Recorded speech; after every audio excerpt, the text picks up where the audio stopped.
দোস্ত আমার, বাপ আমার, কোরআনুল কারীমের মধ্যে আল্লাহ তাআলা বলছে ওয়াজাআত সাকরাতুল মাউত বিল হক যালিকা মা কুনতা মিনহু তাহিদ। আমার বান্দা শোনো, সত্য সত্যই একদিন মৃত্যুর যন্ত্রণা আসবে, যে মৃত্যু থেকে তুমি বারবার পলায়ন করেছে। প্রতিবারই সর্দি কাশি হইছে, রোগ ব্যাধি হইছে, হালকা পাতলা অ্যাক্সিডেন্ট হইছে, দৌড় দিয়া ডাক্তারের কাছে চলে গেছো, ওষুধ দিছে, চিকিৎসা দিছে, ব্যান্ডেজ করে দিছে, ভালো হয়ে গেছো। তুমি মনে করছো এইভাবে তুমি যেহেতু মরতেছো না, আর কোনোদিন মরবা না। না বান্দা, রোগে না বারবার আসে, মাথা ব্যথা বারবার হয়, মৃত্যু বারবার হয় না। মৃত্যু একবারই হয়, আর সেটা একবার দিলে আর কোনোদিন কাউকে আমি দ্বিতীয়বার ফেরত দিই।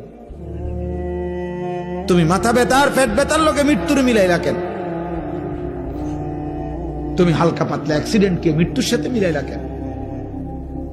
ওয়াজাআত সাকরাতুল মাউত বিল হক। আল্লাহ তাআলা বলেন মৃত্যুর যন্ত্রণা আসবেই আসবে।